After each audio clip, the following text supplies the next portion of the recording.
Hello મિત્રો, હું ગોસ્વામી ગીતાબેન. આજે આપણે બનાવીશું બનાના સ્ટફ પાણીપુરી. તો બનાના સ્ટફ પાણીપુરી જે લોકો બટેટા નથી ખાતા, લસણ કાંદી નથી ખાતા, તે બધા લોકો ખાઈ શકે તેવી છે આ બનાના સ્ટફ પાણીપુરી. તો તેના માટે આપણે બધી સામગ્રી જોઈ લઈએ. 3 નંગ કાચા કેળા લીધા છે, પૂરી લીધી છે, ફુદીનાનું પાણી બનાવવા માટે ફુદીનો લીધો છે, ધાણા ભાજી લીધી છે અને લીલા મરચાં લીધા છે. આંબલીનું પાણી બનાવવા માટે આંબલી લીધી છે, ગોળ લીધો છે, ધાણા જીરું છે, જલજીરા છે, તીખાની ભૂકી છે, નમક છે અને ચાટ મસાલો છે. હવે કેળાની છાલ પાડી લઈએ. મિત્રો, જરૂરથી ટ્રાય કરજો બનાના સ્ટફ પાણીપુરી. જે લોકો બટેટા નથી ખાતા તે લોકો માટે તો બેસ્ટમાં બેસ્ટ છે પાણીપુરી આ.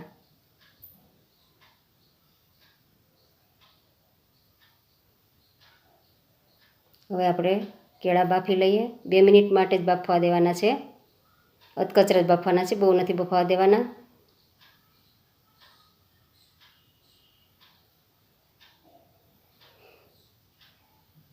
હવે આપણે મસાલામાં નાખવા માટે લીલી ચટણી બનાવી લઈએ ને આંબલીનું અને ફુદીનાનું પાણી બનાવી લઈએ. હવે કેળાનું કટિંગ થઈ ગયું છે. બધા મસાલા મિક્સ કરી લઈએ. લીલી ચટણી છે, 1 ચમચી તીખા નાખીશું, તીખાની ભૂકી, 2 ચમચી ધાણા જીરું નાખશું, જલજીરા નાખશું, નમક નાખશું ને ચાટ મસાલો નાખશું. હવે મિક્સ થઈ ગયો છે બધો મસાલો આપણો.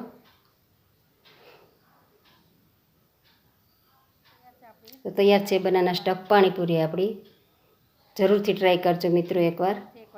તો તમને મારો વિડીયો પસંદ આવે તો મારી ચેનલને લાઈક કરો, શેર કરો અને સબસ્ક્રાઈબ કરો.